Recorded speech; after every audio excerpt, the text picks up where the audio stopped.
بسم الله الرحمن الرحيم. الصلاة والسلام على أشرف المرسلين سيدنا نبينا محمد عليه الصلاة والسلام. مركوه الرئيسة وحنا الله هاي دمانتين ولدنا ورباهنته وماشى السقوط تمد وحنا نقول سلام يا سلامة الإسلام السلام عليكم ورحمة الله وبركاته. مرك الله بعد ذلك يدك هو النبض وحبيبه أوين مجد. waxaan halkan isu soo taagay inaan laba kelmadood ka idhaahdo labada kelmadood waxay ku saabsan yihiin shirkadda wararka ee BBC-da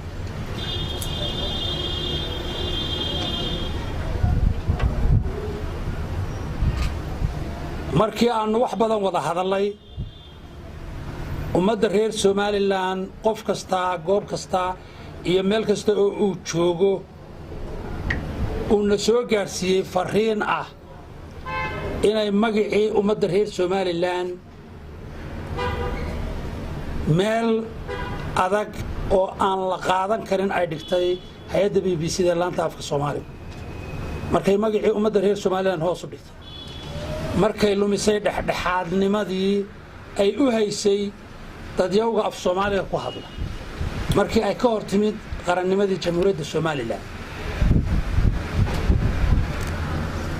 65 sanadood oo ay shaqeynaysay oo ummadda reer Somaliland u shaqeynaysay iyadoo duruufo badan oo kala duwan ay ku soo shaqeynayeen ama dadka reer Somaliland ku dhageysanayeen 65 ka sanadood maray gumaysi ahayd maray dawlad madax bannaan ahayd maray dalal kale isku jireen iyo maray madax bannaanayd oo 30 sano u dambeeyay BBC waxay aqoonsan weyday in ay tahay dal dimuqraadiya oo 30 sanadood cagahooda ku taagnaa oo doorashooyin galay oo 5 madaxweyne doorasho isku bedeleen oo 3 golo baarlamaan isku bedeleen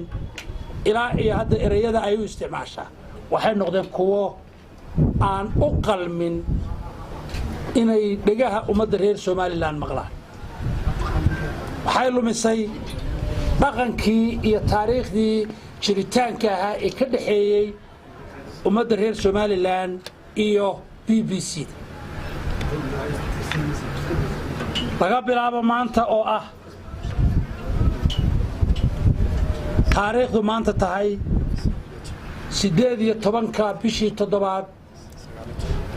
19 bishii 7 23 waxaan go'aamiyay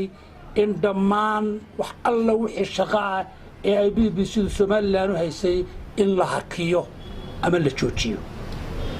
cid walba iyo xafiis walba iyo mas'uul kasta oo qaranka ka tirsanina sidaas ugu la soconaya ummadda reer Somaliland dhagahoodu waxay nagu badiyeen inaanu BBC-da ahayn BBC-da la dhageysan jiray ee ay tahay BBC ka duwan tii ummadda reer Somaliland la jaan qaaday 65 sano فكرة BBC-da loo abuurayna waxay ahayd markii aynu ahayn Somaliland Protectorate oo Ingiriisku xukumi jiray cidda afka Soomaaliga ku hadashay ee Ingiriisku markaa xukumaana ee toos u hoostagtaana waxay ahayd ummadda reer Somaliland dhaqan ahaan iyo culture ahaan iyo in la abuuro hay'adda BBC-du waxay ka soo jeeday doonistii ummadda reer Somaliland iyo Ingiriiska ka dhaxaysay haddana BBC waxay noqotay cadaawadda koowaad ee ummadda reer Somaliland magaceeda sharafteeda iyo milgaheedaba hoos u dhigay sida daraaddeed dawladaha waxaanu go'aaminay mar labaad inaanu joojino wada shaqayn wixii aanu lanahayn dhammaanteed aad iyo aad baad u mahadsantihiin guul baan idiin rajaynayaa wixii hawl ah ee kale waxay noqon doonaan cidda khusaysa ayaanu ku wada xidhiidhi doonaa correspondence ama waraaqo aad baan idin salaamay جامعة سعادة وزير الواحد لو قلنا إذا عدد BBC-du inay tahay idaacad Somaliland ka shaqeynaysay muddo dheer si sharciyan uga shaqeynaysay maxay tahay sababta maanta aad shaqadeeda u hakiseen warbaahinta ma loodahay waan sheegayba wax cusubmadkii mudana wasiir waxa ku diilayaa idaacadda BBC